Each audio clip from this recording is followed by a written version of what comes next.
making Thursday, things we're making Thursday, yeah. Things we're making Thursday, things we're making Thursday, things we're making Thursday, yeah. Hi everybody, my name is Shannon and welcome to my channel, Another Yarn. Thank you so much for joining me today. It's Thursday. I know you know that because you just heard that jingle and it's not going to get out of your head all day long. Anyway, this is a fantastic day. As the jingle stated, this is a collaboration of multiple YouTubers. I don't even know how many's on the list right now. I really don't. That many wonderful people are getting together and making the same project. And if you want to join in, you can. You don't have to be a content creator. You don't have to make videos. You can just join in, make what we're making. And if you want to show it off, by all means, join the Facebook group and put your picture in there. Heather from Strings and Threads, she's one of the people linked down below. She puts together at the end of the month a slideshow of all the people who have put their photo on Facebook. So if you want people to see what you've made, you want to show off what you've made, join us. It's great fun. There's like 200 and some odd people that are part of the group. Doesn't matter. We'll answer questions. We're nice. Just talk about yarn. We're happy. I mean, it's yarn. We're happy. So it's just another outlet. You're welcome to join if you choose to. If you're a content creator and you'd like to join in, by all means. We don't mind. This is fun. So anyway, every month throughout the year, a new free pattern is picked and we all make the same thing. And if you're not able to, or you don't want to for whatever reason, or you just, time constraints, like last month was a really beautiful large shawl. Some people chose to make different projects last month that were part of this, right? And the reason being is it's close to crunch time for people who actually give things at Christmas time, the gift giving season. So they didn't really want to do a large project. That's okay. You don't have to join in every single month. Just the ones that are fun and exciting for you. So this month, doing something a little different, making fingerless mitts. That's right. Lots of, and choices. Generally, it's one choice through the month, right? And you can go back and pick something different if you choose to. So there are 5 different choices. 5. 1, 2, 3, 4, 5. So one of them is a Caron pattern, and the yarn that it calls for is Caron Simply Soft. And I actually have some in the party yarn, exactly what it calls for, which is a rarity. I have lots of yarn, but do we really get our yarn and match to the patterns? I don't. So this is one of the options. And I should probably put a picture up. Anyway, if you didn't watch last week. So that's one of the choices. One of the other choices, let's see, Red Heart Super Saver? Yeah, Red Heart Super Saver. It's a Yarnspirations patterns. So the number 4 weight yarn, whatever you have. And then, so those are the 2 patterns by designers that are not part of our group. And then we're spotlighting people that are part of our group. They make fingerless mitts. They're YouTubers. They're talented. Why not spotlight them? So Robin from Hookthatyarn, Hookthatyarn, now I'm messing up the name. Sorry, Robin. She has a beautiful one, a fantail stitch pattern and everything. It's got beautiful shells along the top and a nice cuff. Okay, so she has one. And Heather from Strings and Threads has one. And Heather does hers out of this yarn, which is Caron Latte Cakes. You can use another number 4. This is what she has. And I actually had some on hand. Go figure.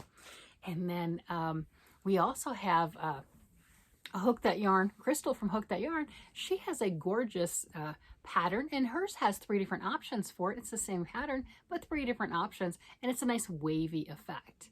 Well, I had some of this yarn on hand. Oh my goodness, I am excited. Let me look at that. That's just so cool. So this yarn is called for in Robin's pattern. Oh yeah, I had a partial ball of this, and then I got a mystery, and I had the orange one was mine, and I got a mystery box in the mail and got all the others. So of course, I'm gonna go ahead and start with Robin's mitts. So I didn't get very far, not because it's hard or difficult, just life, right? Life. Don't we all have that as a reason or an excuse or something else, whatever you want to call it? The pattern is really easy, very simple. Oh, look, it matches. No, I don't like these colors. No. Yeah, I made my top too. Yeah, I don't, these are not my colors. Yeah, we no color palette here, I tell you what. Yeah, so yeah, it's the same. It's not the same yarn, but oh my goodness, is that not the same, right? So what I'm working on with this one is the Loops and Threads facet yarn. I did a review on this. It is wonderful. It is soft. It works up lovely. Don't make a mistake. Do not make a mistake. It is a booger to pull out. Don't make a mistake. So if you can follow by those rules, go for it. Oh, it's acrylic yarn. Pretty sure, yeah, 100% acrylic yarn. 279 yards for a 100-gram ball. Super, super soft. Oh, no, it's not. It's 99% acrylic, 1% polyester. It has a small little, oh, you can see it, right?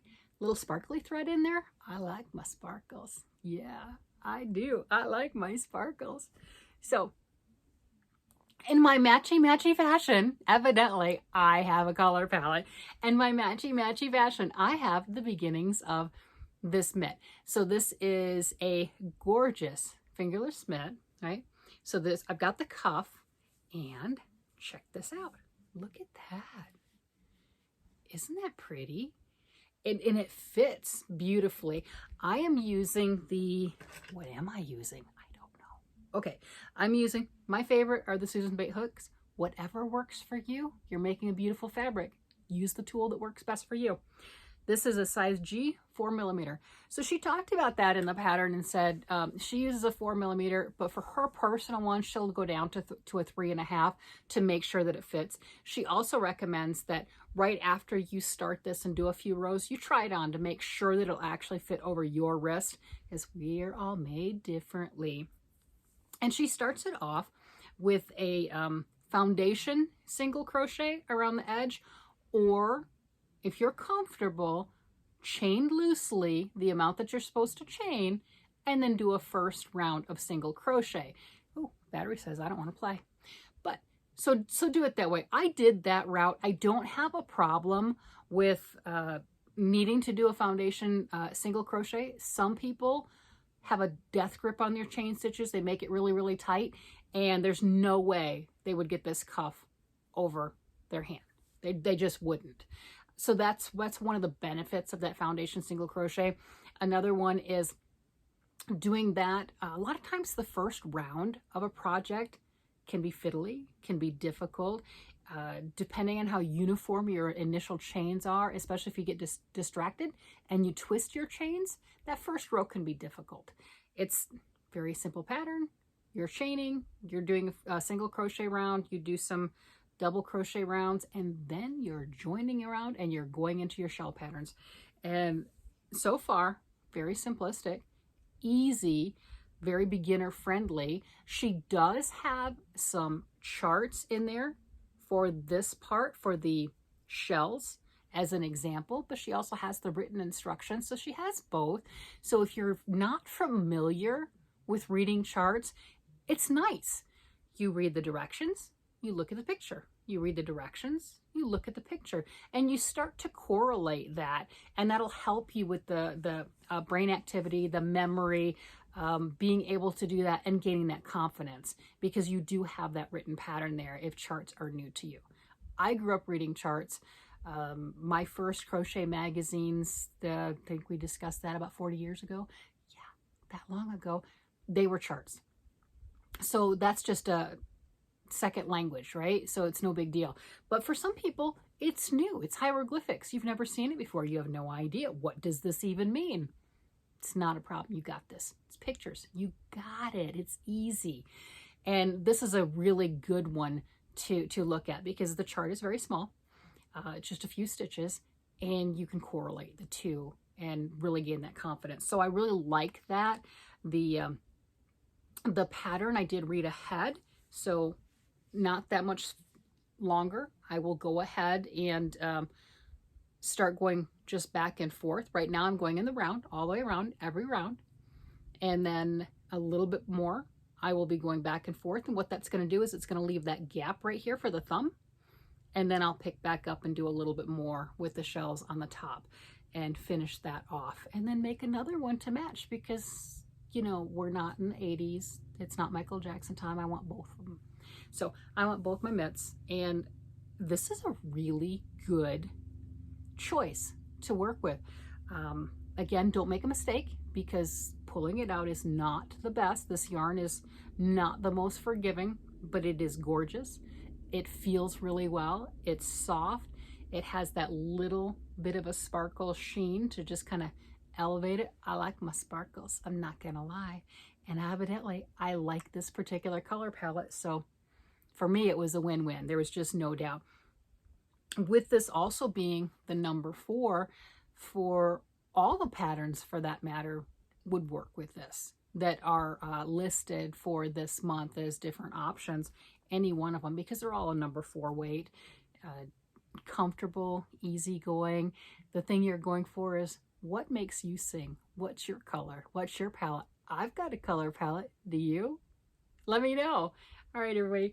Well, that's it for this Thursday. Hopefully next Thursday, I will have a finished pair of mitts and maybe not matching so closely with my clothing and my mitts. You know, maybe. I don't know. That could be kind of fun. But you guys have a great day, night, evening, whatever it happens to be. Bye-bye.